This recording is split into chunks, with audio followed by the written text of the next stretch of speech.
Dr. Leyland.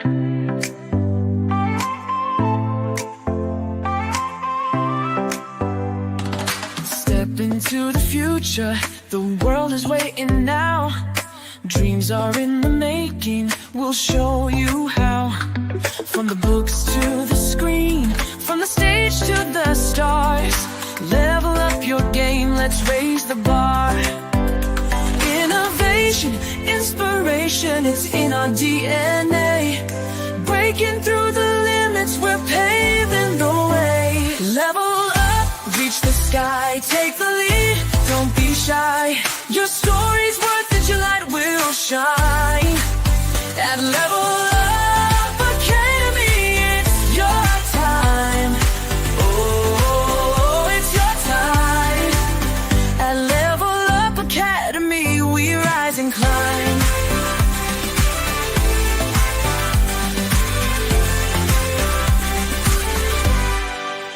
Empowered in your passion, your voice will be heard. Building a legacy with every word. From podcasts to pages, from business to art. Level Up's the place where it all can start. With heart and with vision, we're chasing every goal. Together we'll ignite the fire in your soul. Level up, reach the sky, take the lead, don't be shy. Your story's worth it, your light will shine. At Level Up Academy, it's your time. Oh, it's your time. At Level Up Academy, we rise and climb. Ooh, ooh, ooh.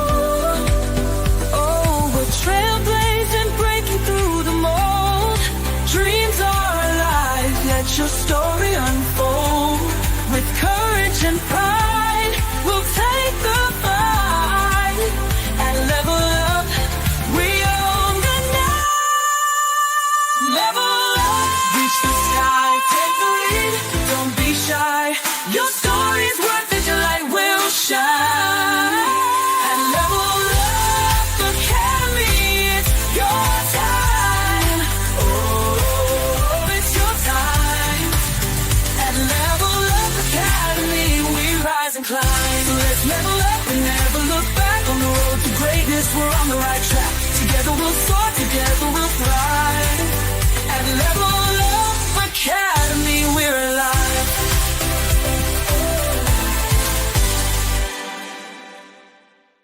Woo! Hello, everybody.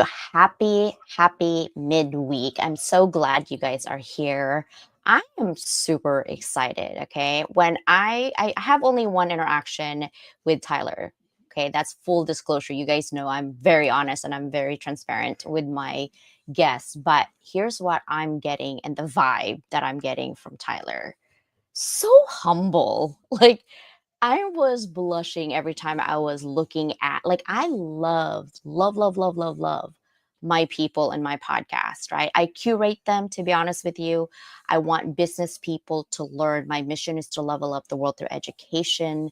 And someday I will be the Netflix of education in terms of having amazing people all over the world. For those of you who are listening to this on Fridays or Saturdays for the audio only, shout out to all 155 countries in 6 continents. However, if you do know a penguin who'd like to listen to a podcast, in my last continent, guys, please let me know, okay? I would love to say I am in 7 continents, but currently we are in 6. So I'm so proud to present to you today Tyler Dunagin. Now, before I introduce you to him, we are going to actually share. I am part of the board as a marketing strategies for confronting domestic violence. And I have wanting to share this video from our CEO, Agape. And here it is. I am going to share. All right. So let's go ahead and share her information and video, because she really is something that someone who really exemplify caring for the community, right? And so let me share this video to you from our CEO, Agape. Let's see if we can start this. Um, oh, Agape is Agape is pausing right now. Let's see if I can actually.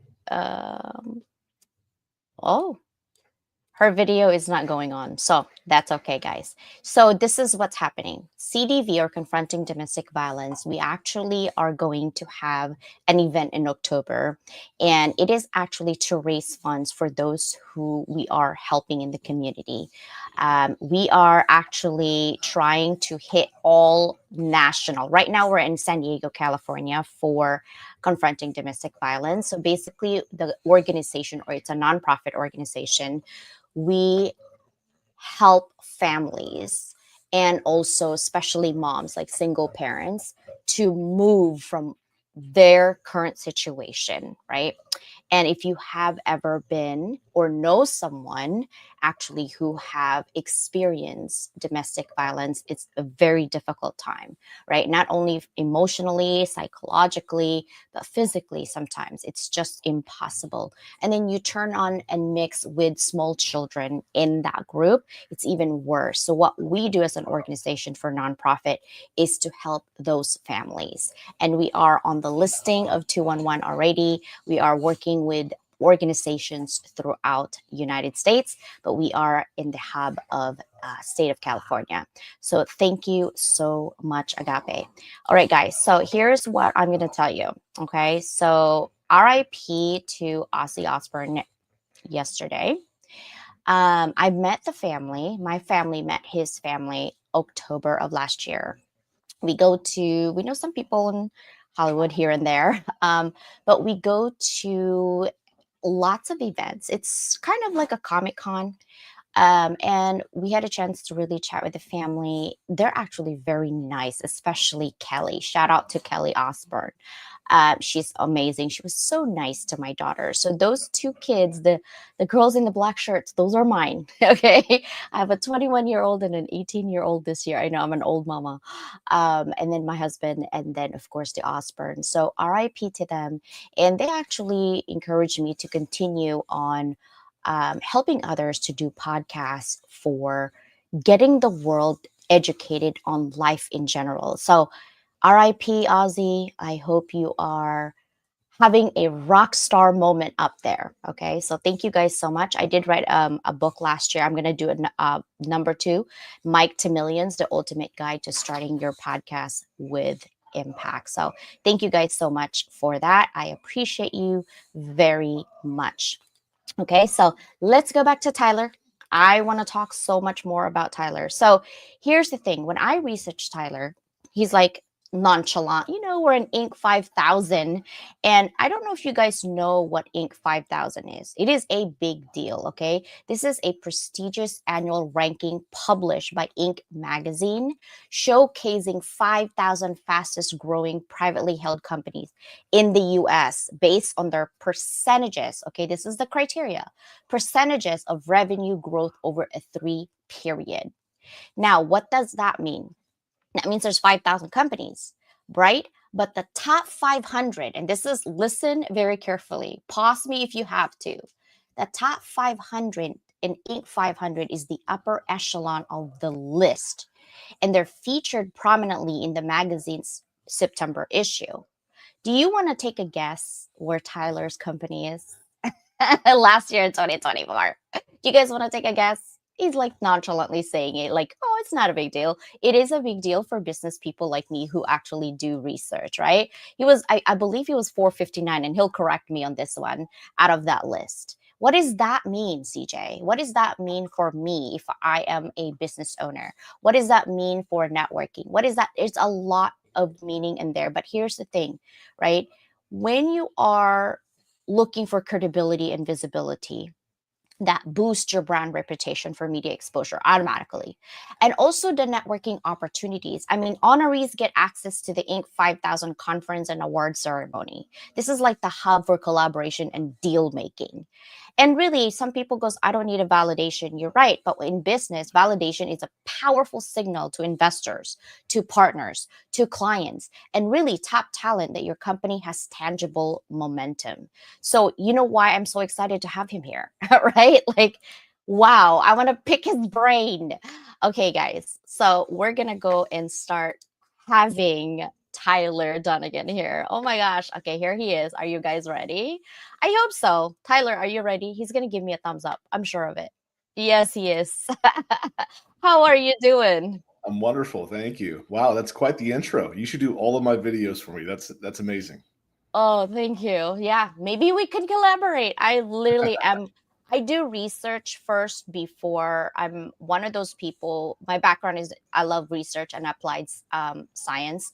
So I love researching people because a lot of people don't really tell themselves in a whole big picture that maybe is a big deal to others, and you don't see it as a big deal because you see it as just one of your achievements because you're just that awesome, right?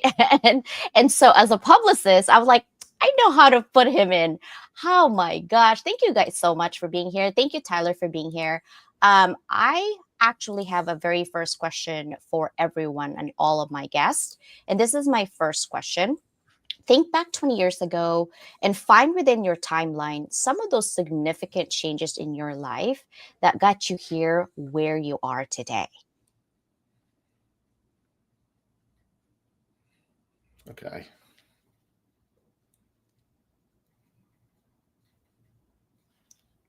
Sorry, is it me? Am I good? Yeah, go for it. Sorry, I wasn't sure. I think so. When I think back 20 years ago, so for reference, I am 35 right now. That's 15.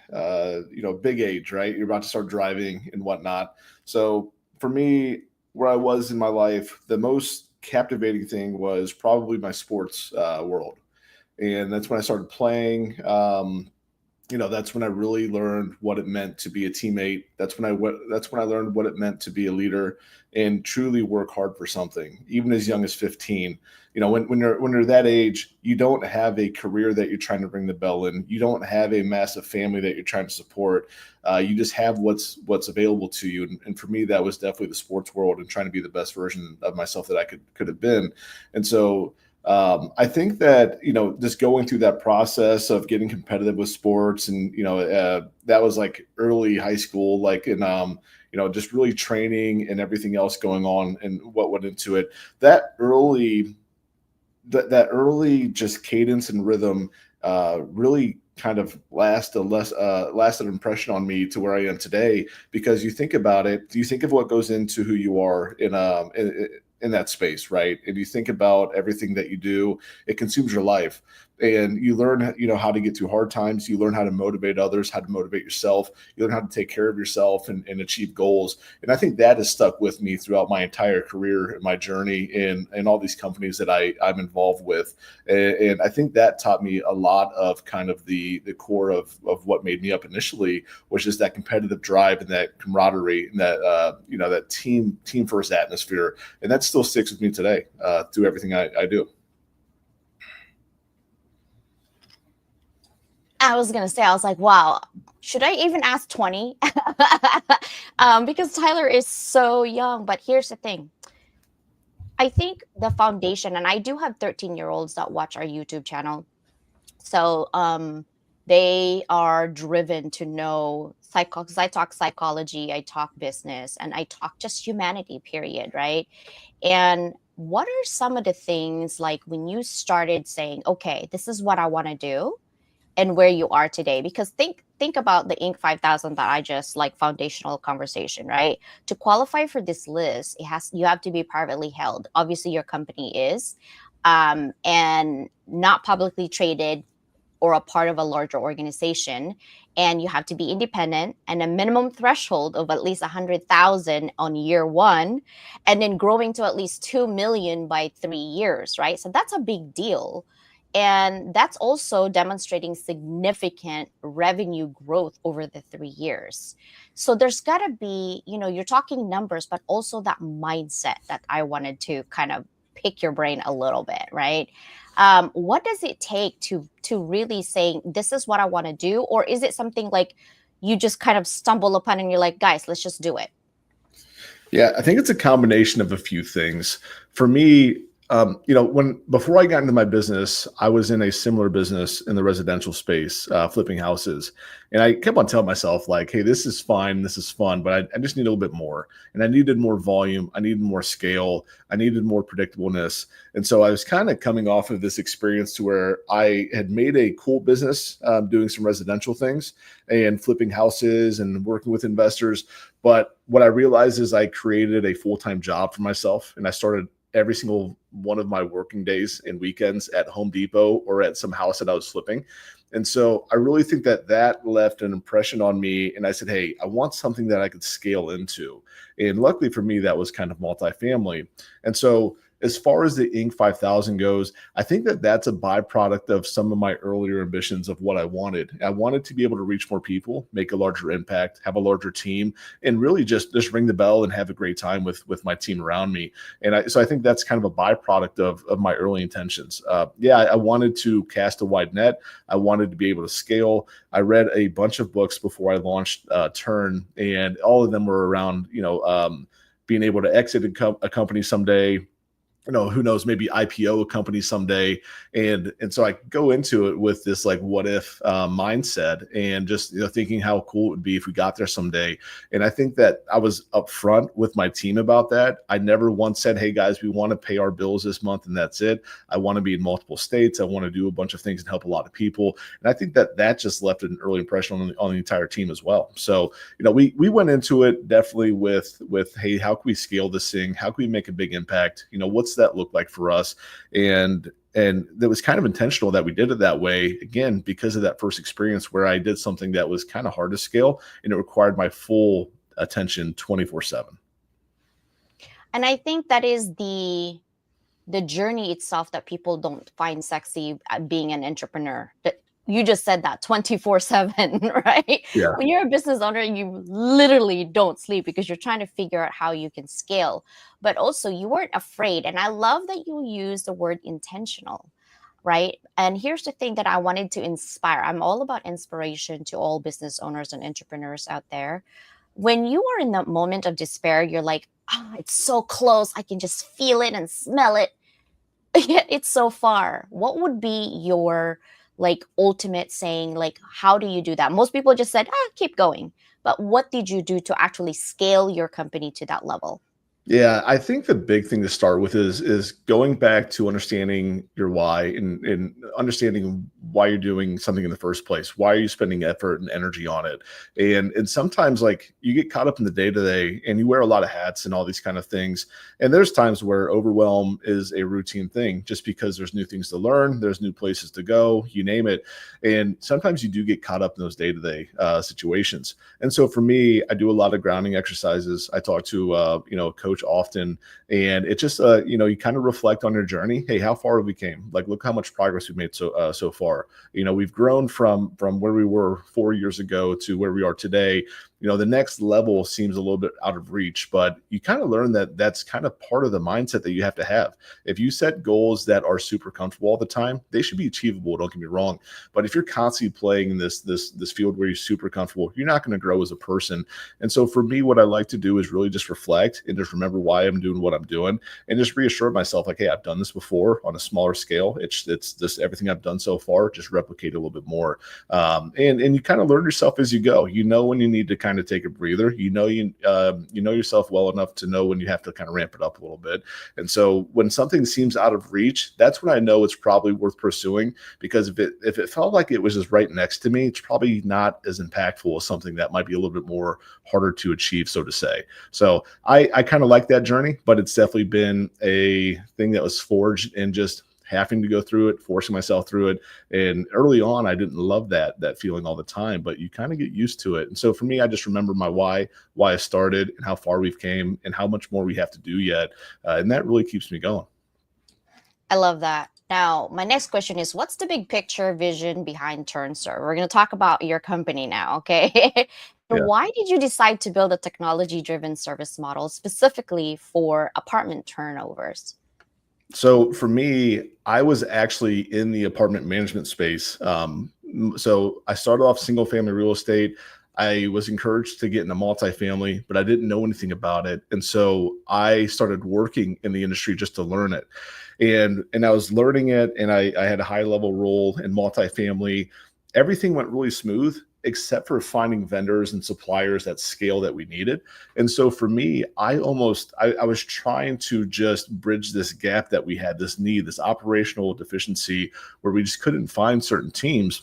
And so I essentially built TurnServe to fulfill my own management needs. And in that space, everything is quick, everything is last minute, it has to be done on time, budgets are tight, and it can't take a million people to do something. And I always said, like, hey, if I just had a way to schedule these services to be done and it was autonomous, or if I was able to collect these invoices and I didn't have to think twice about like calling somebody to do it, that would be amazing. And so for me, I knew that starting a service-based business initially was just the framework of it, but the real magic would happen when it was tech enabled and it spoke the language of our end users, and it just made their lives convenient. So I'm a firm believer that convenience sells every time. And I was trying to resolve an issue that I was having on the management side. And so I essentially became that vendor just to fulfill my own need. And it worked very well. And I ended up leaving corporate America to do that for others because it was impactful and whatnot. But really it was out of necessity. It absolutely had to be done that way because there wasn't enough time in the day to have people sit there manually counting on hands and whatnot and calling people and what have you. So for reference, an average turnover company might turn 5 units a month, give or take. We're in the hundreds, if not thousands a month. And so you really do need that tech enabled portion behind you in the systems, processes, people, all those kind of things just to achieve the goal. Yeah, I love Beverly Neil Clinton here. She's a veteran, but she lives in she was one of my guests as well. She lives in, I believe, Los Alamos. She's a county counselor, and she says, "Young people, no fear. He is bold." I love it. This is why I pick brains of bright people, right? Like, amazing. I am so blessed. And we also have my brother here, Leo. He's a tech guy in Sacramento. And of course, my brother Mike, he is a CEO and founder of Hounds of Business Community. This is the only community that I belong to. I definitely should hook you guys up. Now, Yeah. my next question is, TurnServe. We're going to talk about that as well. You grew almost 1,000%, okay, over 3 years, and landed a spot on Inc. 5,000. What was the key pivot or decision that sparked that, like, let's just grow really fast? Yeah, and this is one of those moments to where I'm having it right now, where you get so caught up in the moment, you don't stop to reflect as much as you should, and then you're like, "Wow, we did grow by 1,000%. That was a journey."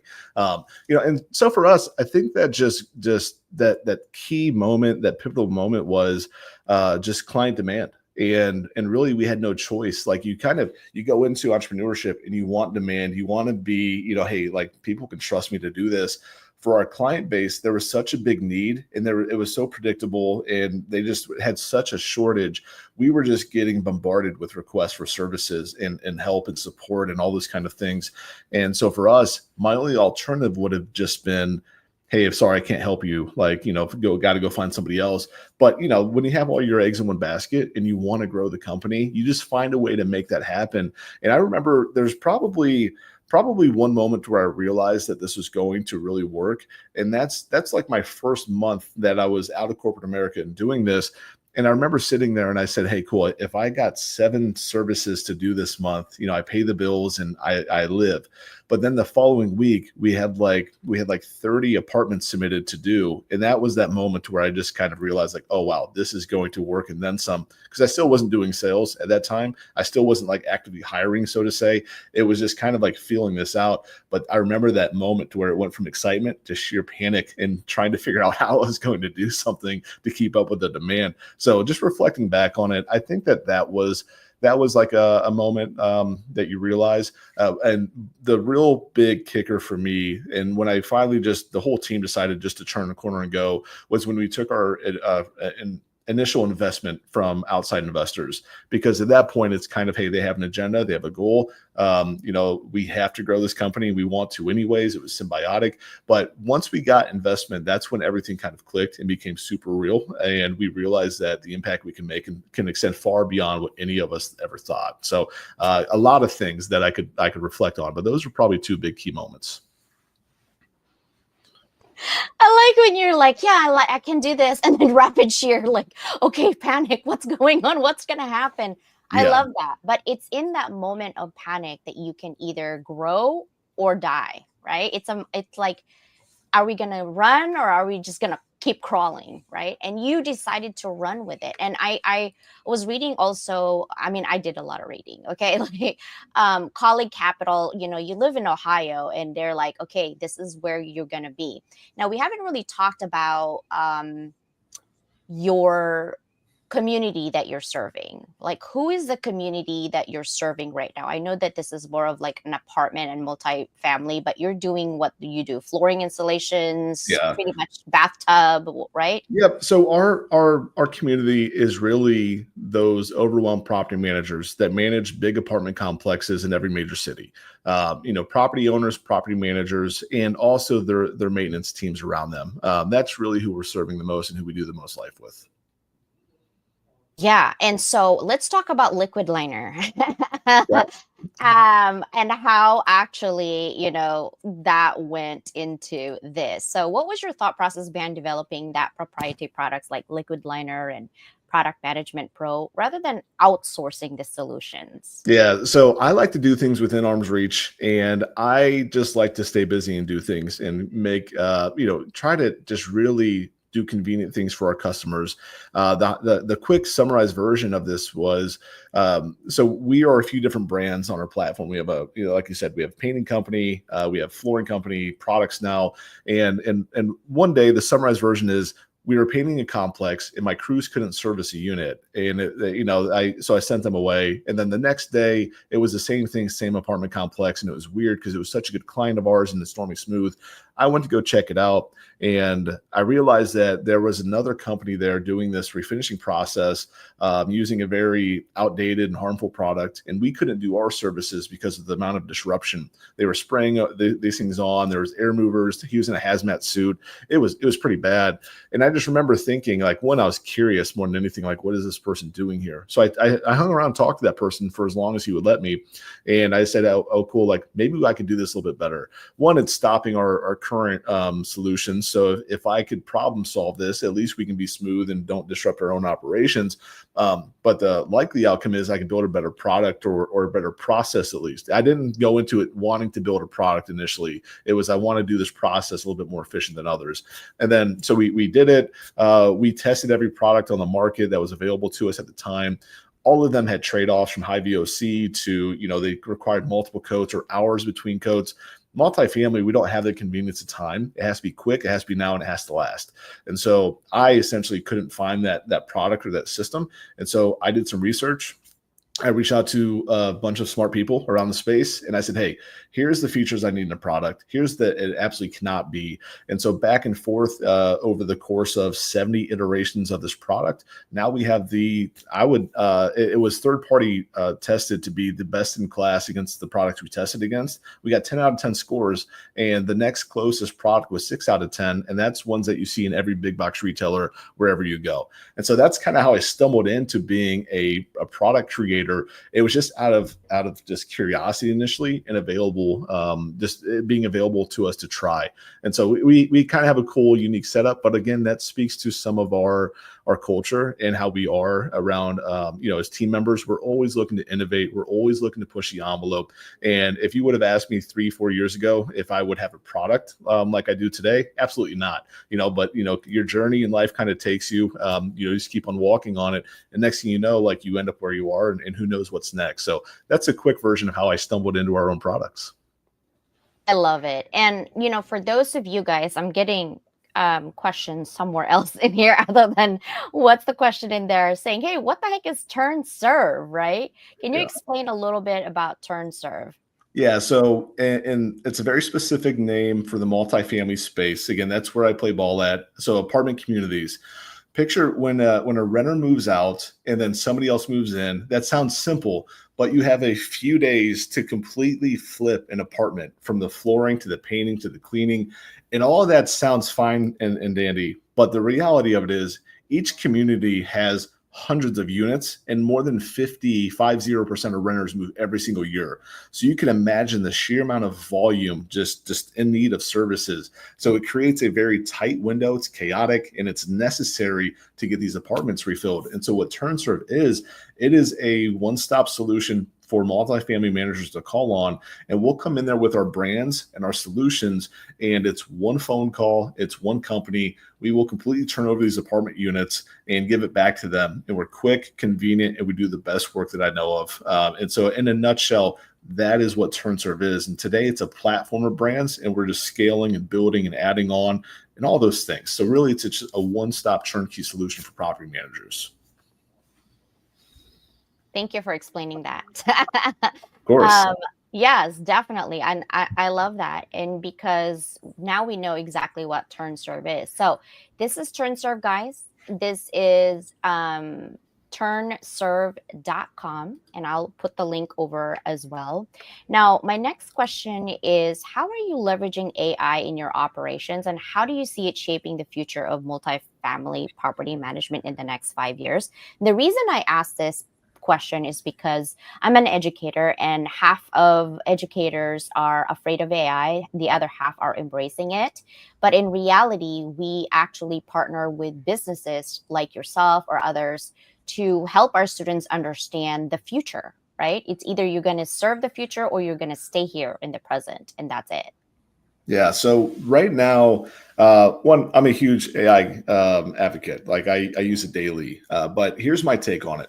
I think right now it enables a human interaction more than anything. Who knows what AI 5 years from now is going to look like? Trust me. I have these visions of it being incredible and it's everywhere. I also have visions of it to where it's not quite as fast. It's probably 10 years out before things really change. But we use it daily, and I look at it from an accuracy and speed component and a quality of life for my team.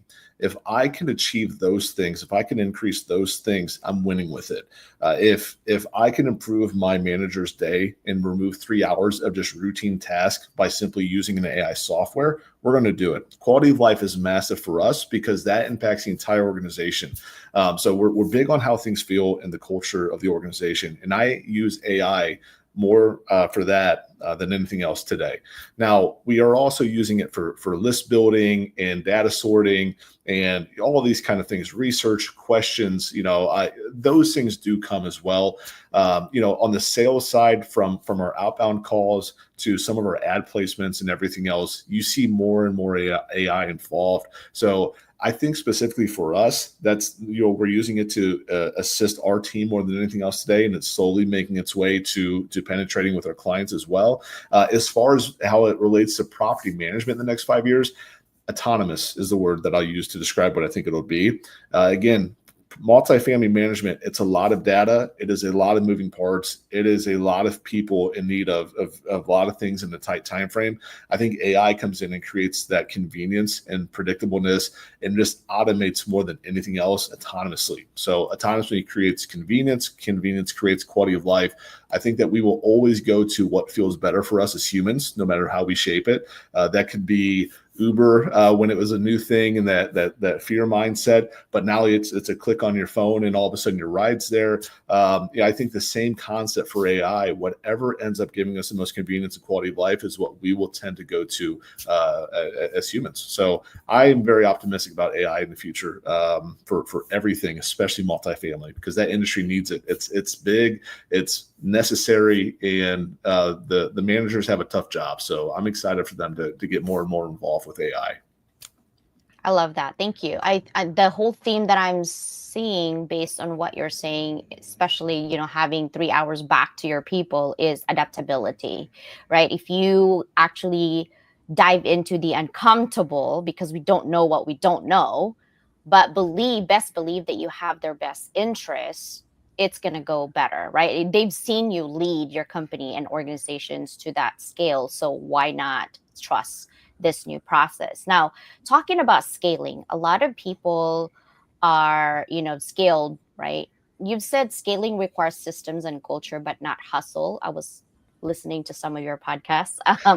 How do you balance data driven ops with maintaining human connection? Because that's really important as we move on with the future of AI and automation and things like that. How do you do that? Yeah, my opinion is it always comes back down to purpose. And if we lose sight of that, we kind of turn into this machine. And that's fine. But as far as a human connection goes, I think it's critically important because there's things that you can't measure that come from that human connection, right? And it goes back to culture and how it feels at work, because your clients feel that. Obviously, you feel that you perform better when things are going, when you feel secure and whatnot. So I think the biggest thing for us is, yes, we are KPI heavy. We have clear targets of what we want to do, and we find ways to achieve those things. But really, I think that at the end of the day, it comes back to the camaraderie in the group's initiative, so to say, the mission. What are we trying to achieve here? If you don't know your purpose as a business owner, you're going to struggle. You're going to spin your wheels a lot. We actually work with a coach routinely on this. Shout out Rodolfo. He has completely helped transform our organization, and it's things that you already know, but you just don't realize. Here's what I mean by that. Every single day, like for me, I was trying to solve my pain of managing apartments and like, hey, this can't transpire any longer. So I'm going to solve it for me. And that ended up being my mission to help others as well. Like, hey, like, let me make your life more convenient. I know it's stressful. Let's try this out. And with your own team as well. I think that you have to have a very clear understanding of what you're doing. Our purpose today is to beautify, our purpose at TurnServe is to foster well-being by beautifying spaces. And you think about what goes into that as far as fostering well-being, right? We truly mean that, because if we just said, hey, we want to paint better than anybody else, no buy-in, no connection, that's great. Like, it's short-lived. But when we talk about camaraderie, we talk about why we do what we do, it's a much different story. And so I think everything that we do, like I said it earlier on in this, AI systems, everything like that, it is to improve the quality of life for the people in the organization. And if we focus on that, connectivity is going to be huge. So it's really just a list of priorities and when you put the people side of the street first, your purpose, your core values, your culture, and you actually live and defend those things, that's where you get that connection. When you just do things as a superficial, topical kind of like, hey, here's our core values, are on the wall, we don't enforce them, but they sound cool, you're going to lose. So human connection all comes back down to how somebody feels at the end of the day. I love that. You lead from the heart. And that's why we get along. And that's why I'm like, I gotta do Zoom first. I don't know who Tyler is. Like, when you read someone, it's just a cold information. Yep. But it's important to me to have that vibe, because then it would be awkward talking on live, right? Like, so that's why Yes. I'm like, oh, I love Tyler, because he has heart and he talks about culture.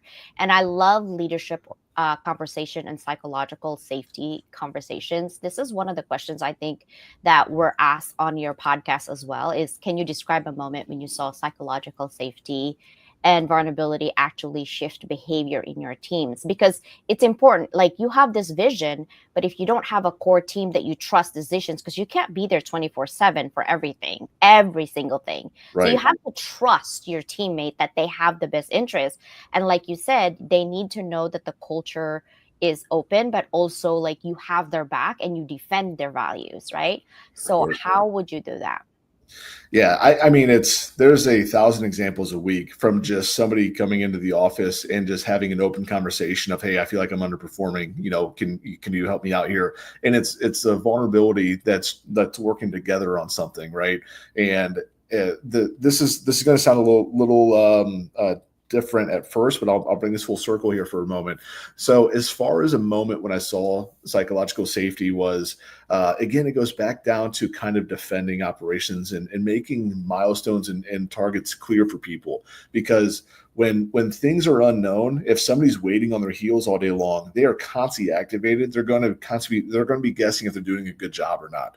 So one thing that we actually did was be very clear on our goals, right? No matter what it might be, from financial goals to team related goals, you name it, when we kind of got very clear on what we're actually looking for and working towards, and we shared those things with the rest of the team, I literally saw everybody just be more clear, be more concise, and be more just, A to B. And they weren't so just kind of sporadic, so to say. And so I think that is probably like the deep core part of just being very clear about expectations and letting people do what they're good at, just staying out of the way and trusting them as long as they're kind of on point. Amazing. And so we see that every single day in our results and our team members and whatnot. I mean, at this point, we have to, because there's no way I could do every single role, and I trust my team immensely. They perform better, when I'm in the other room. So, those kind of things tell me like things are really going well. So it's a 1,000 little wins. It's never really one big one for us. And I can go down the list, but every single day, it's just this openness and just clear communication of expectation, understanding, and it's never against each other. It's always trying to problem solve. So just every day I walk into the office, I feel that, and I feel like the camaraderie here. That's when I know it's right. So that to me is psychological safety for a lot of the team members. Just taking out that guess and that panic and everything else that normally hangs around corporations. Like, hey, am I doing a good job? Are they happy with me? Are they not? We nip that in the bud, so to say. So that I see it every single day, and just being vulnerable. Like as far as that goes, we have weekly roundtables, and I don't need to be told I'm right all the time. I will propose 3 ideas, and I see it every single week. My team will tell me, hey, Ty, really good effort. You're missing the point here. And I'm like, oh, okay. And that to me, like, I'm vulnerable with my team. I tell them when I am completely just overwhelmed or I have no clue what's going on, and they can kind of pick up the baton and run with it. And in return, they are also that way with me versus trying to just like wing it and guess if it's going to be okay. So I think that kind of starts with leadership as well, from the safety to being vulnerable and showing that it's okay to have communication like that. So we see it every single day at TurnServe. I love that you hit communication because that was my next question. There you go. I love it. I love it. So here's the thing.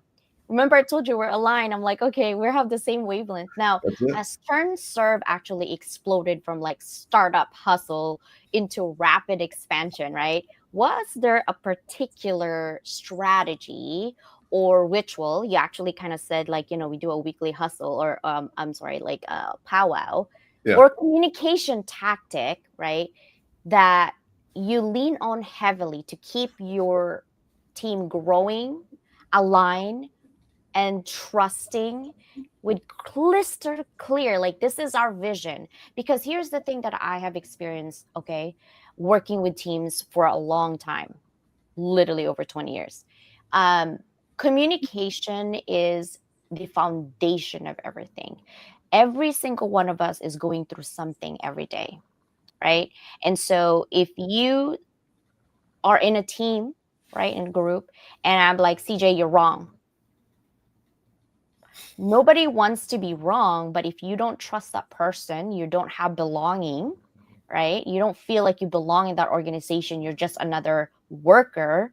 How do you make sure you keep them aligned? Like that is what, here's my question really in a short version is what help you keep clarity and trust intact as TurnServe scale faster? Because I know some of like Mike is going to scale his organization as well, right? But it's that pivoting moment, like sheer panic, like where am I going?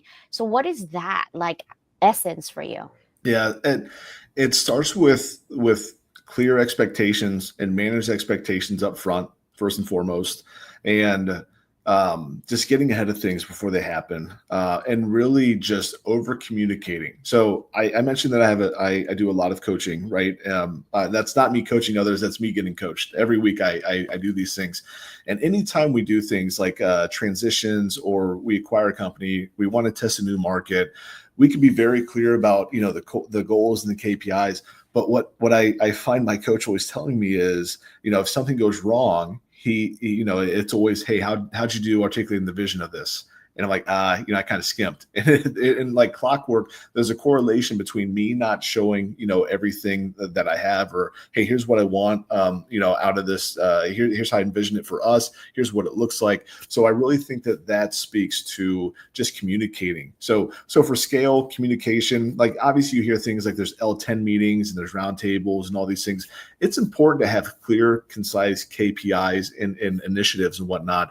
But for me, it came back down to vision more than anything else. How do I envision the company today? How do I envision it tomorrow? What steps do we need to take it as an organization to get there? Because if I have something in my mind, which trust me, I had to learn this the hard way, and I'm still learning this and reminding myself of this often. If I have a vision here and I'm thinking about it for months, and then I tell the team about it in an hour and I expect them to be aligned with me, I'm setting everybody up for failure. And so I really go back down to just articulating the vision, being vulnerable with one another, and just having clear targets, a clear mission, a clear game plan, and just being upfront with each other. If we're off point, okay, that's okay. Why are we off point? We've had to, on the worst extreme side of things, we've had to have open conversations. Somebody's asked to be repositioned with us, and that's amazing. We set them up for success somewhere else. Somebody's not in their best role. They're still good people. We'll find a new role for them. But it all comes back down to just being upfront with one another. And so clear KPIs, definitely a thing. Manage expectations up front, incredibly important. But really just articulating that vision over and over and over again, and don't assume that your team knows. If the example for us, if somebody came on to be a painting company, and in my head I'm like, we're far from a painting company, like that's one of our levers, but we're so much more. If I never shared those other things, they would think that we kind of stopped there. Or it might be, they might say, oh, that's a weird thing for a painting company to do, right? And so instead it just goes back down to constantly saying how you envision this and the roadmap for your team to get there. I love it. They're not just the outcome, they're part of the process and the journey, which to me actually is a good stake, because then they feel like they belong and they have a say on how you're going to grow, right? So I love that. How do you ensure your cultural values remain authentic when you're hiring hundreds of technicians and scaling nationwide? Yeah. So initially, when the team was smaller, so I'm big on collaborating with the team. Like I'm big on them buying in. I view it as I have an opinion, and it might be biased or flawed. I'm curious to see my team's opinion on this. And so we initially talked about core values and what makes us who we are. We talk about our purpose. We talk about our vision. We talk about all of those things. And the team embraces that. And all the organization is a group of people that are marching in the same direction, trying to support one another with a common goal in mind, right? And so now when we hire, so I truly mean this, as far-fetched as this sounds, it works every single time. When you hire and fire based off of core values, embracing them or not, that's when you really can scale and not lose your identity, so to say. I'll give you an example. So we're acquiring a flooring company, and integration is a massive part of this whole process. In our employment agreement, obviously, compensation is important and all those kind of things. Trust me, I agree 1,000%. But 2/3 of our employment agreement is just around expectations around our core values and embracing and defending those. And if anything changes, that's fine, but we got to communicate those things. So our big focus is just around just managing those things up front and just making sure that we are living and making choices based off of what we support, because it's really easy to get overwhelmed. But if you stop and just remember, like, hey, like, hold on, let me reflect back on why we're doing this, or these core values or our purpose, it's really easy to make decisions. So for us, it's embedded. It was embedded early. It was embedded when we were smaller. And that doesn't mean that larger organizations can't do it, but we definitely have to enforce it every single day, defend it like vigorously. And that's what really makes things click. Okay, so I have a couple questions. I'm like, just squeeze them in there, right? Yeah. If you are a company, an organization right now, like advice, right? I know you're getting coached, but now you're coaching us based on your experience. We're getting freebies here. I Yeah. love it. Here's the thing. If someone was trying to scale their business up, right? And they want an investor to look at them, what is the key to getting someone to believe in your vision before the numbers prove it? Is there such a way? Yeah. It's a tough one. So I think that to get somebody to believe in your vision, I think the first thing that they have to see in you is passion. And it's great to kind of, go to trends and whatnot. But if you're just constantly on the new hot thing, then you put it down, you're on the next thing. Look, investors kind of see that. In getting people to buy in, either high level employees or early money or whatever it might be. Look, it's a balancing act, really. But I think that at the end of the day, you need to show that you are completely just excited and it's not temporary, right? And I think that like that passion really shows through when you talk about your company. And I'm not saying fake it, but like if you're passionate about it, it'll show. If you're high energy about something, it's going to show. And so I think really just the vision is it's all on you as that early person. It's on you as a CEO. It's on you as a founder, and to carry that and be purposeful and all those kind of things.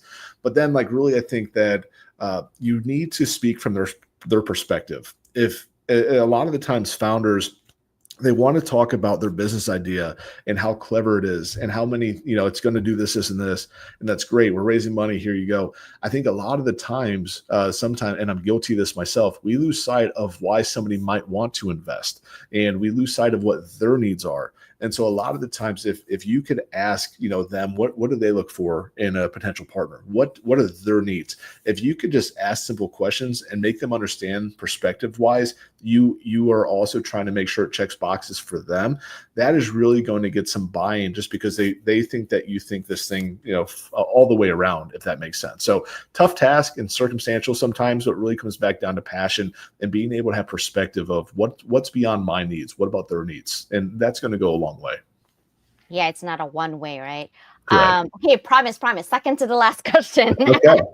What's one mistake you see founders make when trying to attract capital? Yeah, so I'll continue that first part of that my answer from the last question. The main thing founders do when the one mistake founders make when they try to raise capital, in my opinion, is they have such a founder bias, but and they can't think of the negatives. They can't be realistic about competitors. Hey, there's no competitors here. I'm the best product. We have no risks. There, we did a SWOT analysis. There's nothing negative. That is, again, it goes back, and it's tough because we're talking about our own emotions, right? We need to have passion. We need to be purposeful. We need to have all those things. And inherently, those things can make us blind to potential pitfalls. We don't even want to talk about them or see them, but you have to be really realistic about, hey, what are my flaws? Where are we vulnerable at? And if you know your vulnerabilities just as well as like your perks or your salient features, you're going to win. And so I see like clockwork. A lot of the times founders, they're close to a situation and they think that there's a massive market for it. They think that their solution is the only one available. If they would spend 10 to 15 minutes of searching, they'd find other things. So really, just being able to identify, it's okay to have founder bias. I have founder bias, but as long as you're aware of that and you can kind of like talk from another perspective, you can get around it. But that is probably the most detriment when I see early founders trying to raise money, is they are just so focused on the good stuff. Investing is hedging bets. Like, what about the downside? What's the worst case scenario? When you talk about attracting capital and you're just talking about the good things that can go right, you're really setting this thing up for failure. Like, you really need to be able to see worst case scenario, and not even just for investors, but for yourself too. Where are you vulnerable at? What are the risks? Where can this thing fall off at? You need to know those things. I love that. I do have founder bias. I think we all do. I'm like, wait, of course. What Yeah. do you mean? I'm the best at sliced cheese, Right. Oh my gosh, I love this conversation. Okay, so second to the last, I said, right? No. This is the second to the last. Okay, years from now, when someone looks back at the story of Journster, right? I'm a big storyteller. I love stories. Yeah. What's the one thing you hope they remember or say about the impact you made? I hope that somebody looks at us and they see the positive impact we made by making our end users' lives better. I hope that they look back and they say, wow, like this was a very tough thing to do. Like Turn really made a big impact with us. Things are convenient. They're steady. They really improve quality of life, not even just for the end user, but also the opportunities for the team members and every company that we are acquiring. I really just hope that they look back and they say like, wow, like these these guys really cared about the people they're serving and the people they're doing it with. And I hope that they see it as we created an incredible solution and a lot of opportunities for a lot of people. That is the best case scenario for me. So confident. I love it. You're like, hey, I got this, CJ. I love this. Oh my gosh. Okay, so I'm gonna actually end this conversation with a personal question that I usually, well, all the time that I ask my guests. Okay, and take a moment. If this is your last day today on this earth, because tomorrow's not guaranteed, we know this, right? Yeah. What would be your parting message to your current and future families, not your business people, but your future families, in terms of living life, legacy, and impact? That's a very deep question. There's a lot here. I would go back to this, and I think about this from time to time. The general answer is, pursue your happiness, but I'll go deeper than that. I think the big thing is think your own thoughts is probably the biggest thing. And I don't just mean from a business perspective. Yes, like that's important for it, but think your own thoughts, like what you like, and don't feel like you need to buy into things, so to say. Like if you really just pursue your own happiness and you try to fill your own bucket and don't expect others to do it all the time, that's where you're going to win at. I think that is probably, that's going to be a legacy that's healthy. That's going to be an impact, because when you're your authentic self, you give better output to the world around you. You're just a very productive person, so to say. So to summarize it, think your own thoughts and be your own person, and just do things that make you happy. Don't do them for others. That's 100% what I would leave it with. I love it. Do for yourself. Yes. And I think that you're definitely inspirational in so many ways. Even if you don't think it, I'm going to say it. The reason being is because I do 50 inspirational connections. This is my 3 years actually doing it. It's a freebie for the community. I love to give. I don't have millions of dollars, but I love to give my time and effort. And I use my platform to actually highlight people like yourself, right? Amazing people there who's inspirational. And you're still spring chicken. That's how I see it. Like, you're still spring chicken. And so I love that you are doing that. And you're definitely going to have a couple of people trying to hook you up right now on LinkedIn. Mike Asherbetter is my brother from another sister there, another mister. Okay. We actually just kind of like, he makes fun of me on my show and I make fun of him in his show. But There you go. he is the CEO of Hounds of Business Community. There's a lot of business people in it. And then, of course, my sister, Susanna, because we write a book and publish a book all the time. And she's definitely going to. And my sister, Danielle, is going to be in there as well, because they love this conversation, because you are very not only positive, but you have wisdom that you don't think that you have. I feel that. For some reason, I'm feeling that. Like, Yeah. it's not even more of a humble thing, because humble is like you're aware that you're saying something, but for you, you just comes out from your heart. And I love authenticity, right? So Appreciate thank you so much for your time today. Thank you so much for giving us so many amazing golden nuggets. And it's not easy to be intentional on what you're doing and what you're passionate about, and said, okay, I'm going to grow 1,000% and be a millionaire in 3 years. Like, no one that I know would want to be there and get that, like you said, and I love the vulnerability that you said, like, hey, I was in panic mode because I didn't think that I could do it, but now you're doing it. And I think that's what our next chapter of our book is, having that journey, right? Because most people like to talk about the beginning and then the end, which is the outcome now. But nobody wants to talk about the journey of getting there, right? The messy side. And so thank you for sharing those messy side with us, because I appreciate those. My people appreciate those. My team replay appreciate those. Any last message for anyone who's watching us on replay or live right now? No, just honestly, same thing I said in the last thing. Just truly do what makes you happy. Like, pursue your own thoughts all the time. And if there's an idea that you have, explore it. If there's something you've been holding off, really do something tough today. Just do it for you. And today's the day to do it. Just you just have to start. You just have to take that swing, take initiative, and just do it today. Don't wait. Awesome. So if you guys are in apartments, management, okay, TurnServe, TURNSERV.com. Thank you so much for being here, Tyler. I appreciate you. Say bye to everybody. Bye. Guys, thank you so much. Thank you. Thank you.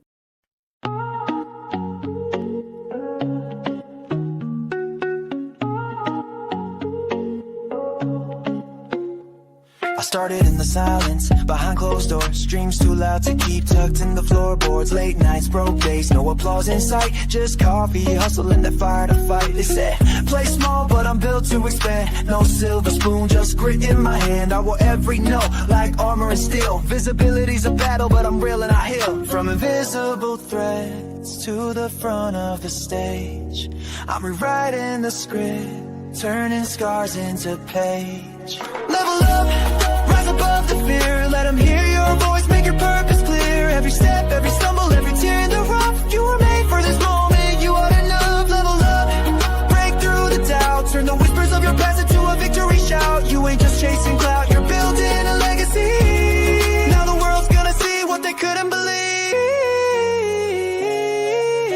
Yeah, yeah. What they couldn't believe. See the back end, just a headline glow. But success is built slow, where the struggle don't show. Algorithms change, but your mission's divine. You're the brand, you're the vision, you're the power behind. You gave free just to prove you have value inside. Now it's invoices paid and your name amplified. You're not just in business, you're changing the game. And your visibility, that's more than a name. No more shrinking, this is expansion. No more asking, this is commanding. You've been the spark, now you're the flame. Entrepreneur by fire, fueled by name. Level up, rise above the fear. Let them hear your voice, make your purpose clear. Every step, every stumble, every tear in the rough. You were made for this moment, you are enough. Level up, break through the doubt. Turn the whispers of your past into a victory shout. You ain't just chasing clout, you're building a legacy. Now the world's gonna see what they couldn't believe. What they couldn't believe. To the late nights, the lost friends, the risks you took, to the brand you built and the space you shook. Here's your crown, your moment, your spotlight beam. You didn't just chase the dream, you became the dream.